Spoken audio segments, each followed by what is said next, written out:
ndoda ungathuli inkinga diyagibelana. Inkinga yakho inkinga yami. Sanibonani babukele emakhaya. Ubabuthabethe enhleli naye. Obuya ukukhuluma ndoda ungathuli. Isho enkulu ebukela bobaba nabomama nabantwana. Wonke umuntu osekhaya yam-accommodator. Angihambi ke ngingedwa namhlanje. Ngihamba nosisi omuhle kakhulu. Usisi uMpho. Sawubona Mpho. Sanibona babuthabethe ninjani? Siyaphila njani? Umuhle sisi wami. Ngiyabonga babuthabethe. Yeah. Babukele emakhaya usisi wami uMpho engihamba naye. Umpho ubani konje Umpho? Umpho Petunia. Yeah. Ngoba Umpho uyazi ukuthi uyisipho somhlaba wonke. Right. Yeah, futhi Umpho uyimbali. Okay. Umpho nekafika endaweni uyachakazisa. Umpho umntana kaNkulunkulu usindisiwe. Jesus. Born and bred eWitbank eMalahleni. Right. Unyaka ngeke ngisho ngimncane kakhulu. Ngikhuliselwe khona la ngifunde la ngicede khona la eWitbank. Yeah. Ngiyamthanda uNkulunkulu kakhulu ngiyamsebenzela okusho ukuthi I'm also a minister of the word of God. Ngiyafundisa kakhulu ngezwi likaNkulunkulu. Ngiyakwenza lokho on different platforms. Esikolweni, emabandleni, anyway la uNkulunkulu angivulela khona iopportunity. Ngiyamseva kakhulu. Right. Kancane nje mangichecka iprofile yakho. Umpho your gift. Asilulela umpho your gift net kancane nje netindlu. Impho your gift ngicale 2015. Ngiqaliswa ukubizwa uNkulunkulu when he was showing me ukuthi abantwana bahlukumezeka kangakanani emakhaya nama challenges abahlangabezana nawo. Sithi ukungawanaki or not necessarily ukuthi asiwanaki but sometimes we don't even know. Ngoba amanye ama challenges bahlangabezana nawo esikolweni bese babuya basaba ukukhuluma emakhaya.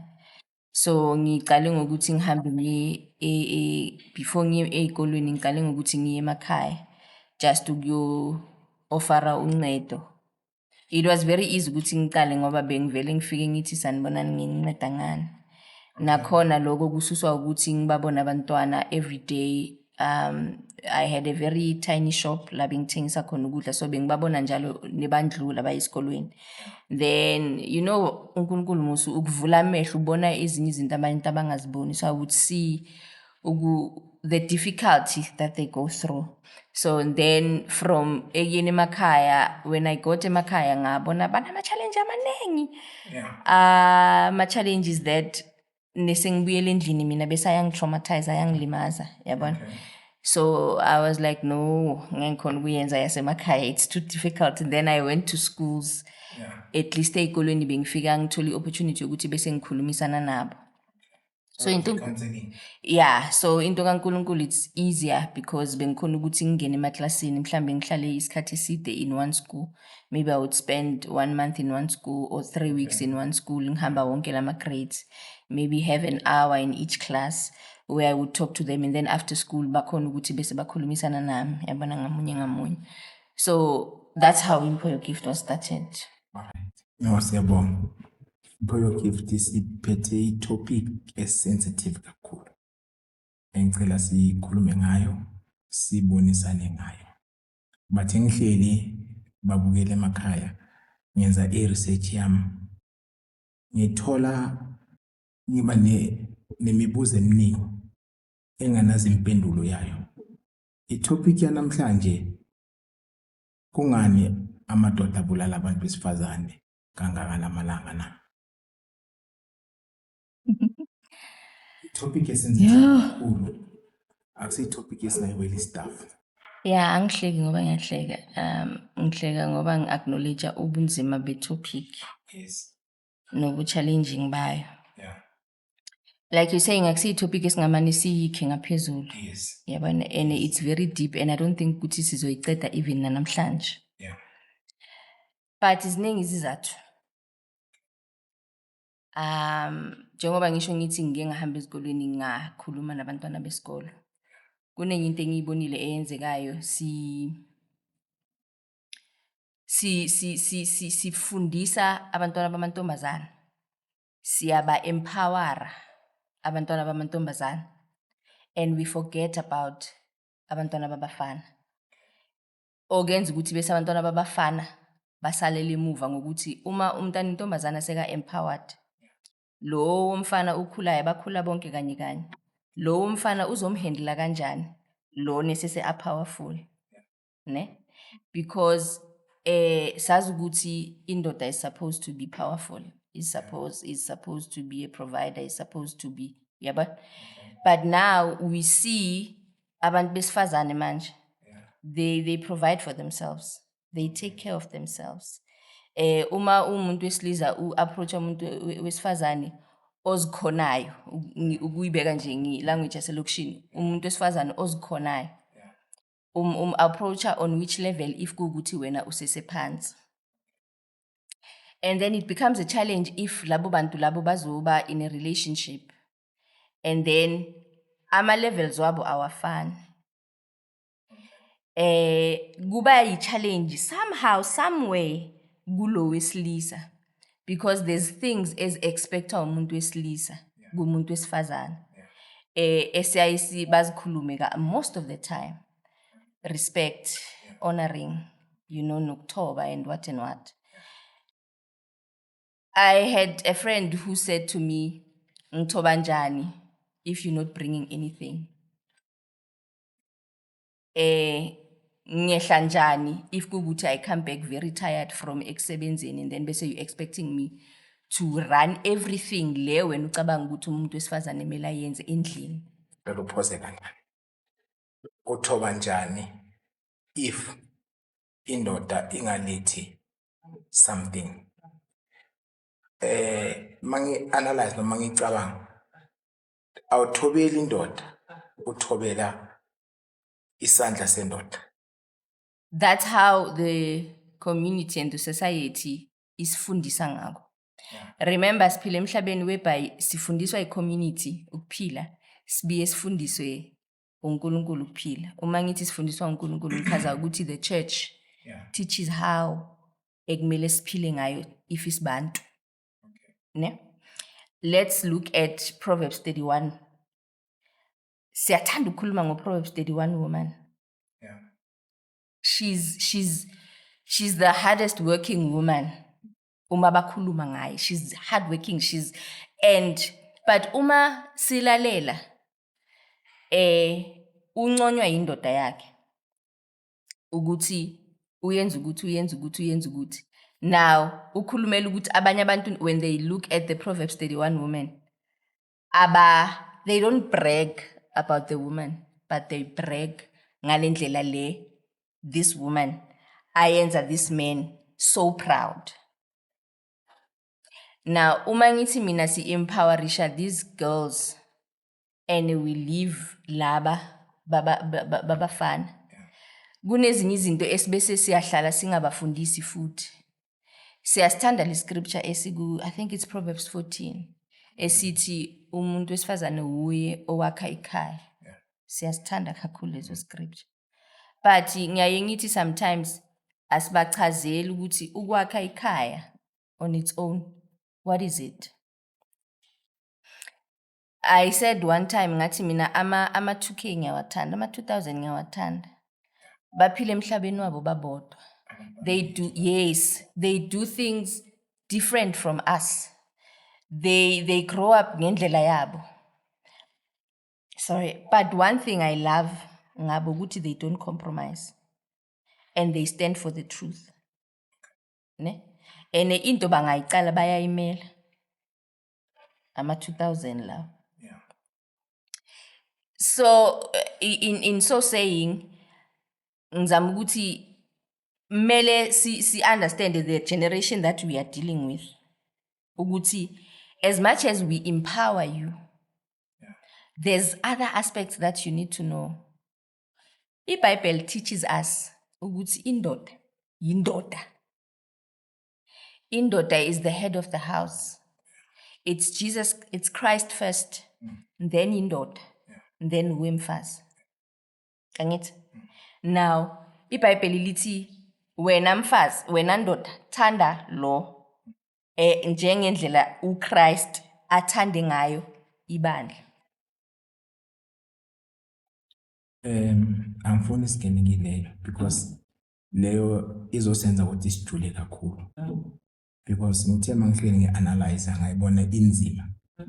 Yabona, so angifuni sijule kiyo kakhulu. Lena njengoChrist athanda ibandla. Izosenza ukuthi sijule. So asibuyele endabeni yethu. Sijulile already. I thought sijulile already. Angifuni, you know the statement ezosenzima. Ukuthanda ibandla kunzima. Ukuthanda umuntu akusinto elula. Umuntu umthanda anamafulo kwakhe. No. You can't say singangeni. No, let me tell you why. Ngithi mina you can't say singangeni. In a relationship, if there's a relationship, there's love. In a relationship, there's compromise. In a relationship, there's flops. But angifuni ukuthi si lose ifocus yethu. We're not losing focus. Yeah. We are not losing focus. Remember why amadoda abulala abafazi. Yeah. Angithi? Yeah. So indoda nezobulala umfazi imbulala suke kwenzekalani kibo. They have a relationship. So there's love there. There's compromise. There's flops. There's mistakes. There's decisions. Angithi? Ezenza ukuthi then a person must remember ukuthi I must love this person. Njengoba uJesu uthanda ibandla because he understands ukuthi this person isigulane sami. Namhlanje uyellow, kusasa ugreen. Namhlanje wenza imistake so I must forgive. Tomorrow she comes with another one, I must forgive. Yeah. You understand? Those are the compromises that comes with a relationship. So ngiyakuvumela nokuthi ijule kakhulu. Should we then say asingangeni kuma relationship if we don't know ukuthi a relationship entaila ini? Because there's men who are broken. So broken that the only thing he knows ukushaya umfazi. There's broken men ongeke akushaye but who will abuse you emotionally. That's the only love language he knows yena. That's the only ndlela communicate ngayo uthando lakhe. There's men that will manipulate you. Akwenza ukuthi uzibuze your own worth as umuntu wesifazane. Uziquestion ukuthi did I really say that mara? Ngisese right. You understand? There's different types of men. But then I always say for you to understand umuntu, look at his background. Mbheka ukuthi ukhula njani. Look at his past relationships, how he handled them. And remember that's a story lesi yena azokutshela sona. It's not a story wena usaziyo. Uzothatha lesi yena akutshela sona. And then you look at ukuthi ukhule kanjani. That will define umuntu for you. I don't know if everyone is like me. Ukhona ukuthi bese understand, bese abone, bese akhona analyze and say, okay, this is how I'm supposed to handle this person. So there's a lot that goes on in relationships. Now we have women. Aba broken. We have women abaphuma emakhaya are broken. We have women abazukuthi the only love language is indoda mele ilethi imali. That's their only love language bona. Ama-ching-ching, machankor, wabona? So if that man ingayenzi lento leyo, then for yena leyo relationship akusi relationship inento eshodayo. That's when a challenge comes because now uma this guy lo athandana naye angalethi lento le ayifunayo, then she would go for someone else. Then that's when the problem starts. Sekuyacalwa, sekuyajolelwana, sekuyashaywana. You understand? Sekunezinto ezenzekayo. You mean emlomeni mangakhona ukuprovide wena. Yenzeka utempteke. Ugcine sowune extra relationship. Yes and no. Yes, because that's how wena umuntu wesifazane ungako. That's how you express your love language wena uthando kuwe imali. You understand? Uthando kuwe imali. If uthando kuwe imali, this guy, you like this guy. Net kunalento ashoda ngayo. But you can get it from another guy. Yeah. So because you love this one, sizombamba ukhona in the picture. But ngapha ngiya outsource. You understand?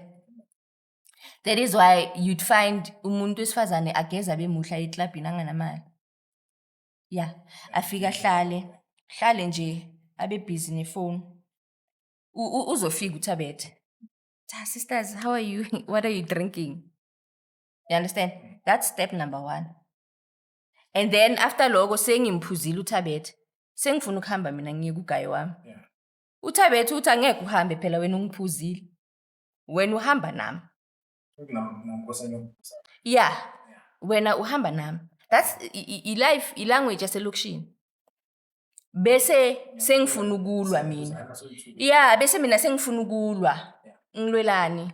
Ngimphuzile uThabethe. So why is it a problem nikumele ngihambe noThabethe? Asivumelananga vele. Yes. But into yaselokishini le. Uzizele what was your intention nophuma endlini wena? Njani eklabhini kuyaphuzwa. Have you been to a club? Okay, mfundisi ithi singakhulumi. You've been there. You've seen abantu besifazane. Agcoka abe nice. Uyoyenzani eklabhini? Khona amadoda ngifuna ngishele. Okay. Ngisikhiphile. Ufuna ukuyophuza, Omunye ufuna ukuphuza imali yakabani. There's many things ezenza ukuthi isivumelwano. Indlela uThabethe approach ngayo. We don't have any agreement. uThabethe ufike approacha wafuna ukuthenga drink na wafu. Yeah. Then iphelela lapho. And you kept them coming. Yeah, uThabethe ngifela ubona from sakhe. Yeah, and siyaxoxa the conversation that uThabethe and I are having asiyazi ukuthi ihamba iyapi.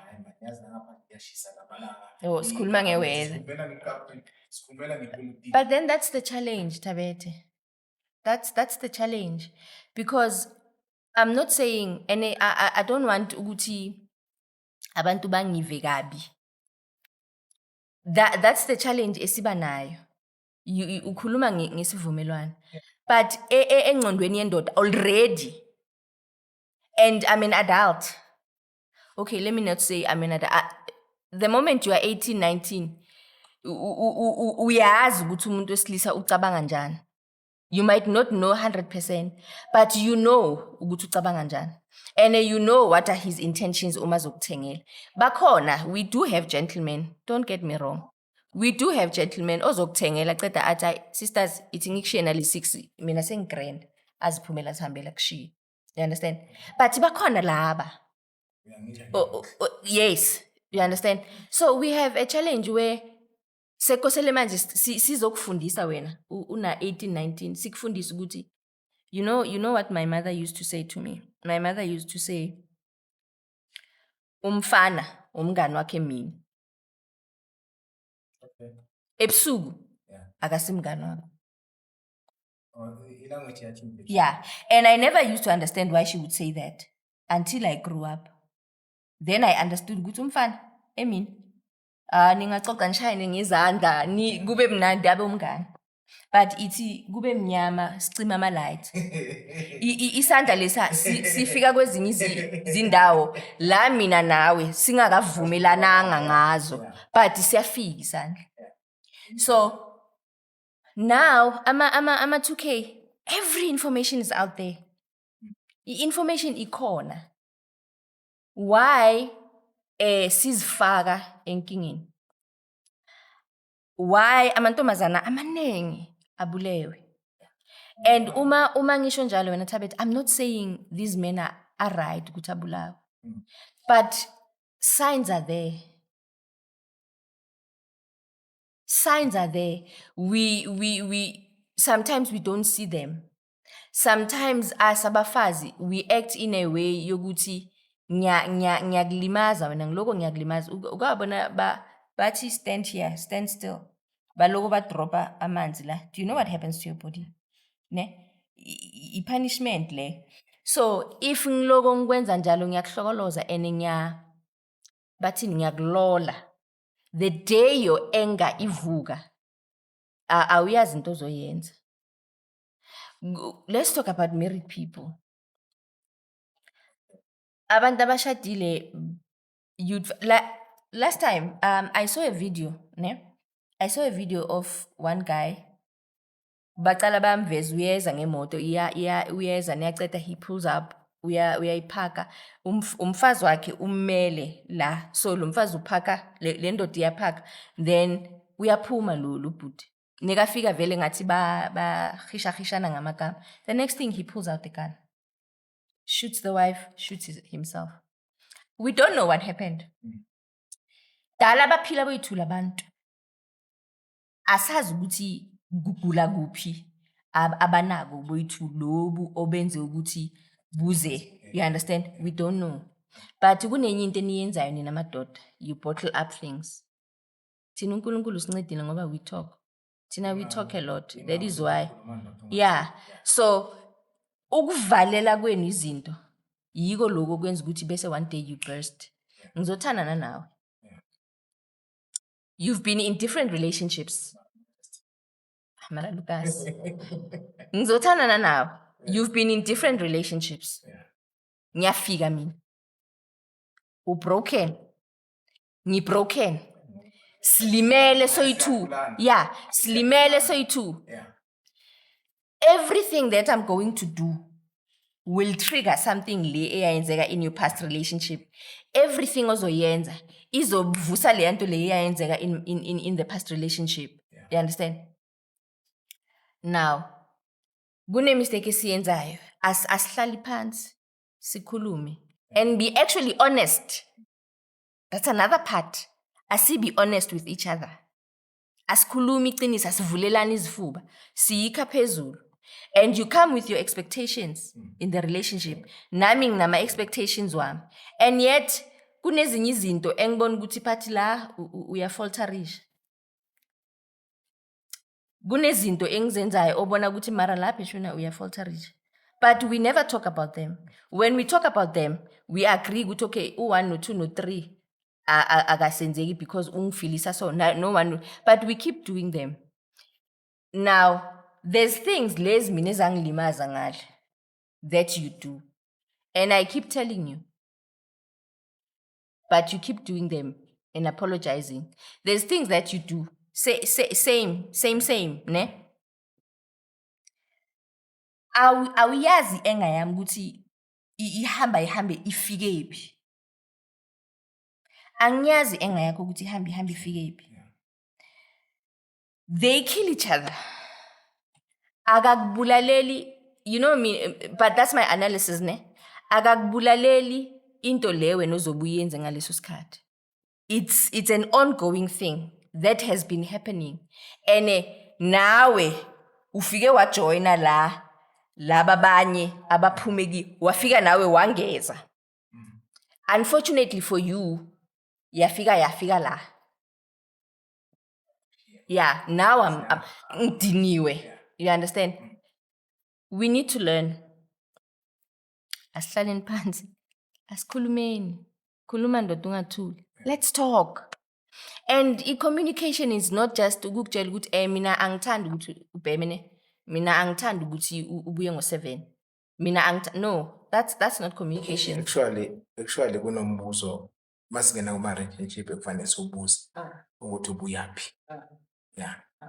Umbuzo loyo akusombuzo lula, but thina sizothatha ngathi ulula. Because mina manje ukubuza ngithi for your gift ubuyaphi.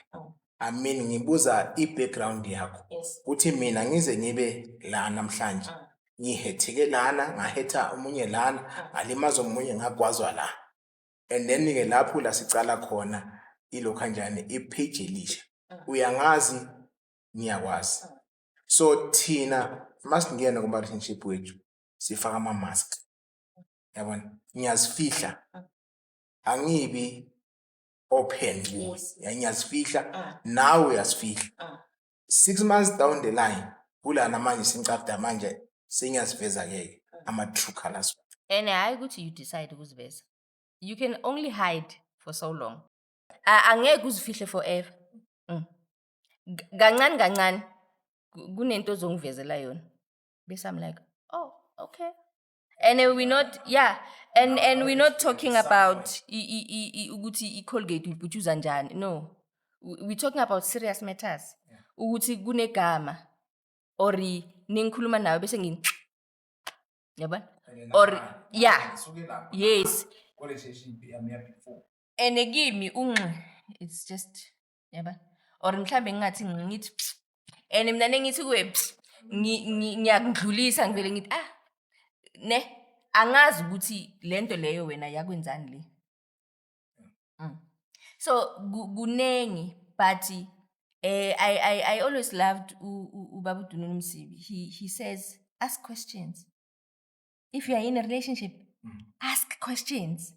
Umuntu mbuze within a week, 2 weeks, mbuze what are your intentions? Siyapi. You understand? Ask questions. We were never taught ukuthi sibuze imibuzo. Ask questions. Nanoma umuntu athi ufuna ukukulobola, ask questions. Uneyikoloto. Zingakanani ikoloto? Asifiki la. We don't ask questions. Bese umuntu uyakuthatha ahlale nawe. Then the next thing uneyikoloto wena ungazazi ongazenzanga. Seyezeni phela seniyazishare nithi. So you must ask questions. Asingaphumi. Why amadoda abulala abantu besifazane? Abantu besifazane most of the time futhi enye into engi analyze mina ngayibona. We talk kakhulu. It's not wrong to talk, but indlela yokukhuluma. The manner. Ukwata kakho nokukhuluma nami. Ukwata kwami ngikhuluma nawe ezindoda. Ihamba kuphi? The manner. We are not taught asifundiswa those things. Ukuthi no kwatile, we must try to control our emotions. That is why mina wena Ngikwatile. Yes. I-network ilahlekile. When exactly. Nempama uyayithola. Ngikwatile. That is why you must teach yourself. When you are that, if ubona ukuthi now I am fuming. Phuma. And nalo muntu ozothi ungaphumi ngikhuluma nawe uyamtshela ukuthi bheka. Yabo la ngikhona khona manje. Angifuni ukukhuluma izinto engizobuya bese ngiyaziregret. Angifuni ukuthi bese ngikuphakamisela isandla. Ngicela ungiyekele. Give me 10 minutes. Ngicela ukuphuma ngalo yamnyango. So that I can cool off. Ngikhulume ngathi mina sifundisa abantwana bamantombazana. Siyaba, you understand? But we never teach these young boys how to handle abantu besifazane. Thina abantu besifazane ndalo yethu we are strong beings. We are powerful. Ne? Angeke uvume. But I believe ukuthi abantu besifazane we are stronger than you men. When God created indoda with a woman inside, angithi. And then uNkulunkulu wakhipha umuntu wesifazane.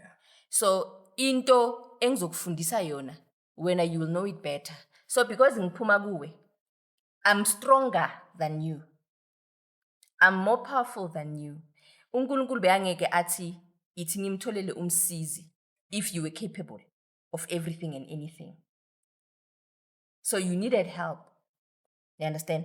So when the Bible says umuntu wesifazane uye owakha ikhaya, it's because kunama abilities that God has given us. But now uSathane, because he knows ukuthi God has given us ama abilities that men don't have, then yazi ukuthi wenzani uSathane? Uwayenza ukuthi siwasebenzise wrong. Yeah. Yes, umuntu wesifazane angathola ipower. Ufuna ukugibela indoda la. It just happens. Kuyazenzakalela. Ufuna ukuyicontrola, you understand? Yes, kuyazenzakalela because ndalo vele we are managers, you understand? But now this man ayifundiswa ngokuthi idile njani nomuntu wesifazane powerful. Because now I'm powerful, ngizokutshela where to get off when. Yeah. Now, sometimes it's not even about ukuthi you have when andoda you don't have money. Even if you have, ndalo sinjalo. That is why uDununu uMsibi wathi ibandla lakhiwa umuntu wesifazane. We are able, and we are also able ukulibhidliza as much as we are able. So because the devil knows that, he uses that to our disadvantage.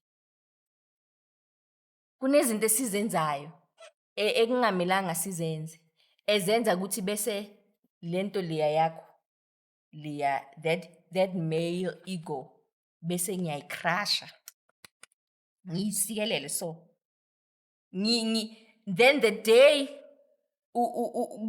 I don't know what happened, the day uvuka uthi angikwazi ukwenziwa umfazi so yeah angikwazi ukuthi umfazi angenze so.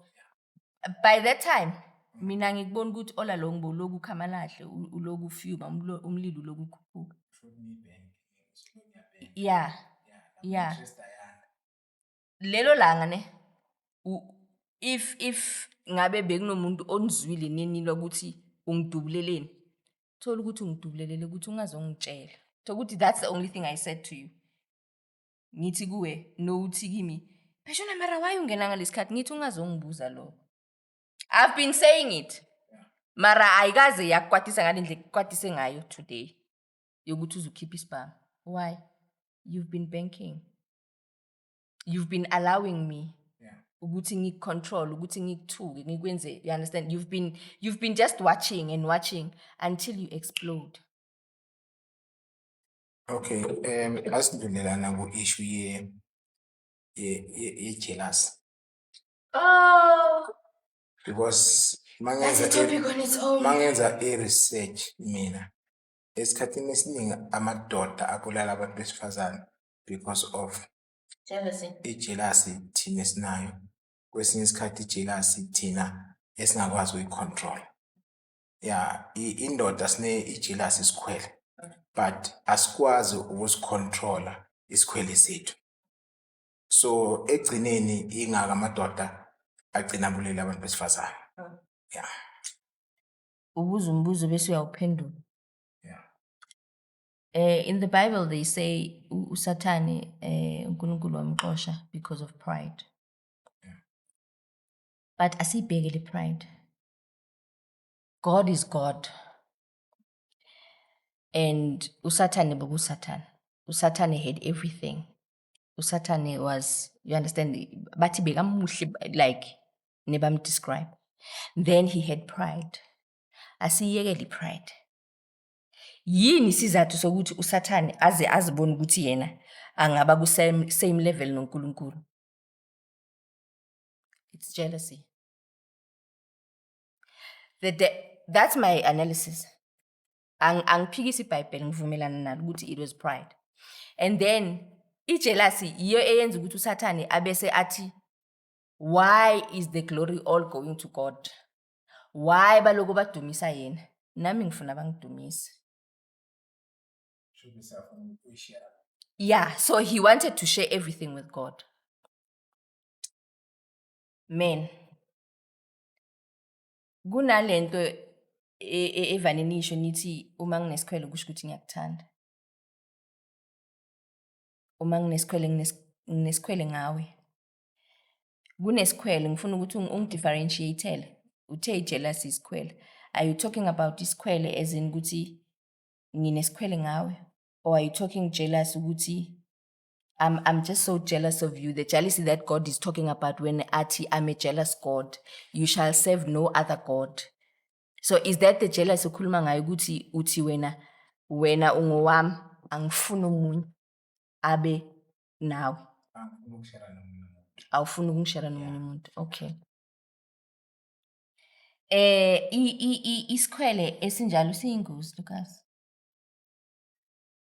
Siyingozi. Because if you can go back to the Old Testament, even in the New Testament, uNkulunkulu uthi I'm a jealous God and angifuni ukukushare nabanye abonkulunkulu. You understand? Kunomuntu ozothi angifuni omunye umuntu around wena, but abe comfortable with you, abe nesikhwele nje sakhe with you, and understand ukuthi there's people around you. You know people. You live with people. Then kunesikhwele. Let me tell you a story about a certain man. I don't want to name names. Ubekade nesikhwele to such an extent yokuthi bekathi nika fika ekhaya athole umkakhe ahleli mhlambe with a man angayazi yena bese lo mfazi angathi umzala wami uyamshaya umshayela ukuthi futhi nina nimapedi umzala uzala indodana umzala wakuphi lo mina ngingamazi. The guy was so jealous. Yes, the guy was so jealous that akumelanga lo aye anywhere without him.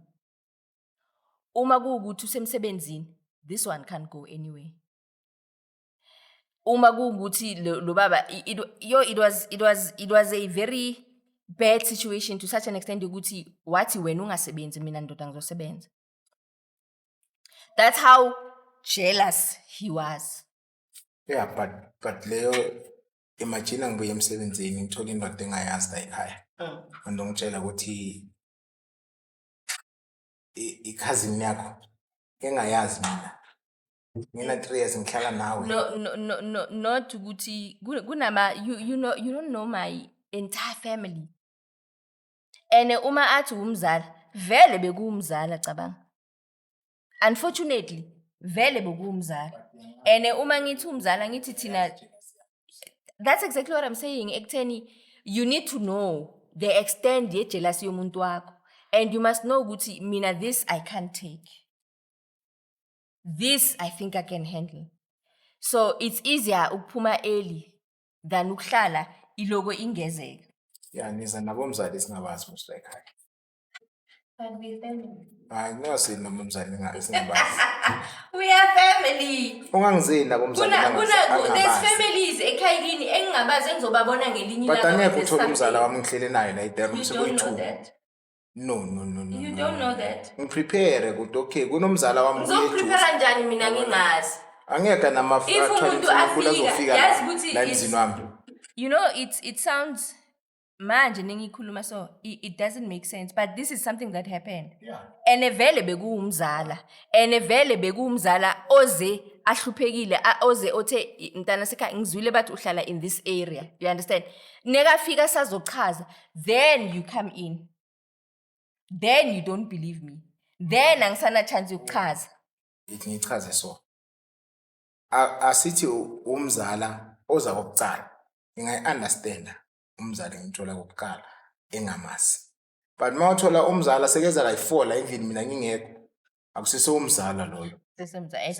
And uza wena awukho. Each time uza wena awukho. There's a lot of reasons when babethabethe ezenza ukuthi amadoda abulala abafazi. But ngicabanga ukuthi okuningi sengikubalile brokenness. Yeah. Anger. Ijealousy uyibalile. And ijealousy ingozi. I don't want to lie to you.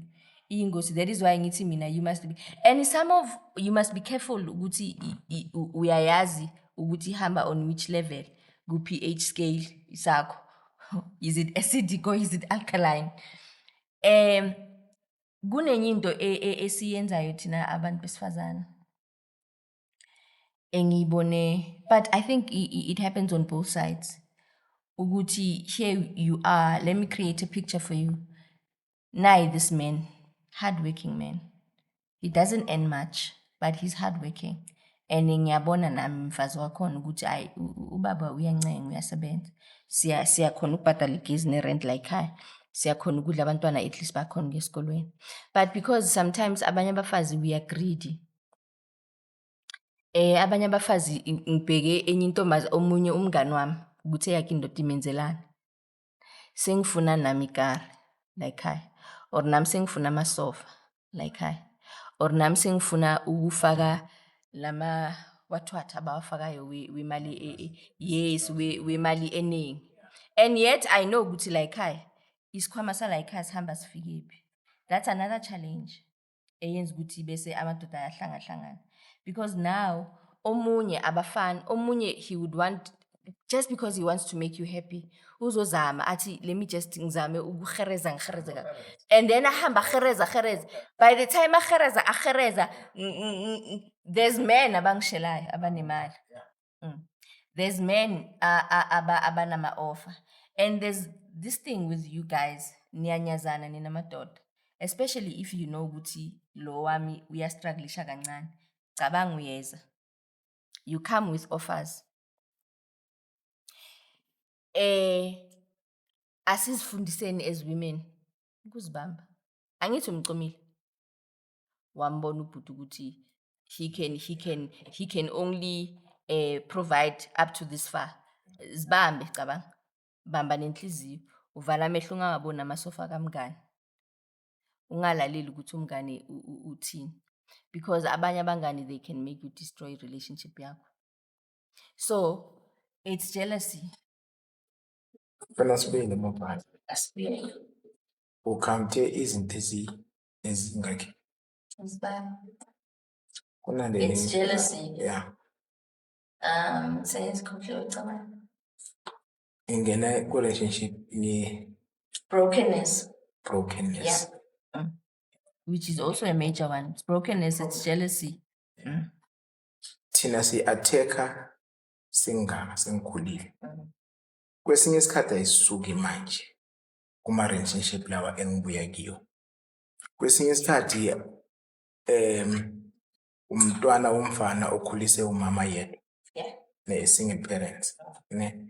Lo mntwana lona uba broken. Ngezindlela ezi-2 or ezi-3. Number 1, umama wakhe bathini umama ngizolibeka ngesilokisi oyivuruvaya. Yabona umama ongazi respect yena. Yabona ongenisa amadoda lahlala khona nomntwana. Yabona and lo mntwana lona uyalimala. Yabona and makalimala so lo mntwana ucreateeka le-anger. Yabona number 2 mhlawumbe ukhulisa ifamily yakhabo mama. Ayimrespect lo mntwana. Mhlawumbe umalume nabo bayamphuruvaya lo mntwana. Abomama ngani bakhe bamphuruvaya lo mntwana. Lo mntwana remember une-anger yakamamakhe, sekane-anger yabomalumakhe. Sekane-anger also yakababakhe. Kuthi babami akekho. Yabona. So zonke lezi zinto ziyaphayila la kuye. Yabona. Emva kwaloko lo muntu ona seka dangerous. Kuye seka dangerous na ku community. So lento le kufanele sizame ukuthi sibambe abantwana bethu basakhula. Mangazi ukuthi nginomntwana lapha eForceman. Lo mntwana akufanele ngimnakelele. Uzomnakekelela kanjani ngikhona mina phethuna ngingafuni ukuthi imali iphume. And sometimes it's not even about imali. Uzomnakekela kanjani if mina ngikhona, if wena uthi ngisayobona uboy lapha. In my mind ngicabanga ukuthi uyakuThembi. Shuthi wena so ubuyelana noThembi. Ahlale phansi. Ahlale phansi sikhuluma. Lento oyimentionile before. Ukuthi masicala ukuthandana asibe open. Yabona. Angeke ngitshele mina nginabantwana abayi-15. Lokho ukuthola sesinonyaka sithandana, sesina 3 years sithandana. Awusokuvela umntwana noma isekabuya pha nje lo mntwana. Yeah. Yabona ngathi masingayicala manje uteshi mina nginabantwana abayi-15 nabantu ngasisiza. Ngiyavuma. That's where the church comes in. That's where the community is supposed to come in. Not every father is going to be there for abantwana babo. There's single mothers that la ngaphandle. Yeah. who are faithful in raising their children. Ungumama, ungubaba. She's there. You understand? But umntwana uyamfuna ubabakhe, especially abantwana babafana vele. Uyamfuna ubabakhe. Now we then find a challenge because sometimes ubabakhe ungenze izinto. Kunzima ukuthi bese ngiyamrelease lo mntana ngithi go to your father because ubabakhe asihlukananga kahle. That's another thing engimele siyibheke. Hence I'm saying that's where the change comes in. That's where the church is supposed to come in. And that's where the community is supposed to come in. That's where when ababthabethe uma uhlala kule strata list, then uyabona ukuthi imajority yalabantwana laba abobaba babo abekho. Bring them together. Be a father figure. We need father figures and we don't have. Ama-father figures akhona corrupt abantwana bethu because yibo abajika bayenza izinto bese yena lo mntana umfana abuya azokutshela athi yo mama ubaba walapha. We don't have father figures. And ubale enye into ebalekile ngihlala nomntana umfana ngijola ngathi ngiyahlanya bayachintshana namhla uPeter kusasa uJohn. So what am I saying kulomntana?